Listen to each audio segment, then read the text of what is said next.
Sheikh chilli चार चोर। एक बार अंधेरी रात में मियां शेख चिल्ली अपने घर की ओर चले जा रहे थे। तभी अचानक उनके पास से चार चोर गुजरे।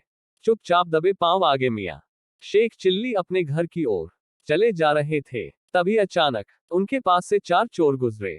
चुपचाप दबे पांव आगे बढ़ रहे चोरों के पास जाकर मियां शेख चिल्ली ने उनसे पूछा कि आप सब इस वक्त कहां जा रहे हैं।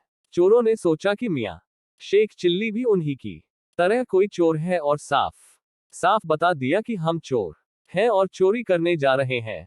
मियां शेख चिल्ली को ख्याल आया कि इन लोगों के साथ चला जाता हूं, कुछ नया सीखने को मिलेगा। यही सोचकर उन्होंने चोरों को कहा कि मुझे भी अपने साथ ले चलो। पहले तो चोरों ने मियां शेख चिल्ली को मना कर दिया, पर बार बार मिन्नतें करने पर उन्होंने उन्हें भी साथ ले लिया।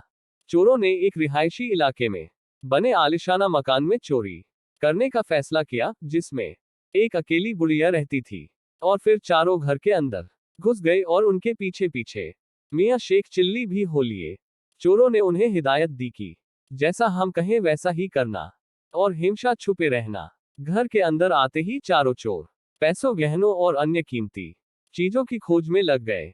मियां शेख चिल्ली की यह पहली चोरी थी और वो काफी उत्साहित थे। उन्होंने सोचा कि चलो मैं भी घर में कुछ कीमती सामान ढूंढता हूं और चोरों का हाथ बटाता हूं। खोज करते करते मियां शेख चिल्ली घर के रसोई घर पर जा पहुंचे। वहां से खीर पकने की खुशबू आ रही थी। मियां शेख चिल्ली के मुंह में पानी आ गया। चोरी करने का ख्याल अब उनके दिमाग से पूरी तरह से जा चुका था। अब उन्हें किसी भी कीमत पर वह पक रही खीर खानी थी। मियां शेख चिल्ली दबे पांव चूल्हे के पास पहुंचे तो उन्होंने देखा कि वहीं पास ही में एक बुढ़िया कुर्सी पर बैठी थी, जो शायद खीर पकाते पकाते सो गई थी। खीर के ख्यालों में खोए मियां शेख चिल्ली भूल ही गए कि वो एक चोर है। उन्होंने फटाफट एक प्लेट में खीर निकाली और मजे से खाने लगे। राममिलन कहानी आर एक इसी तरह कहानी सुनते रहिए और हमारे चैनल को सब्सक्राइब करिए। अब चलते हैं आगे कहानी की तरफ। वो खीर खा ही रहे थे कि तभी अचानक कुर्सी पर सो रही बुढ़िया का हाथ सीधा होकर कुर्सी से बाहर की ओर लहरा गया। मियां शेख चिल्ली को लगा कि बेचारी बुढ़िया भूखी होगी, इसीलिए हाथ बांधा कर खीर मांग रही है। इसी नेक सोच के साथ उन्होंने पतीले से एक प्याला खीर भरकर बुढ़िया के हाथ में रख दिया। गरम खीर के प्याले की तपन से सो रही बुढ़िया तिलमिला उठी और चोर चोर चिल्लाने लगी।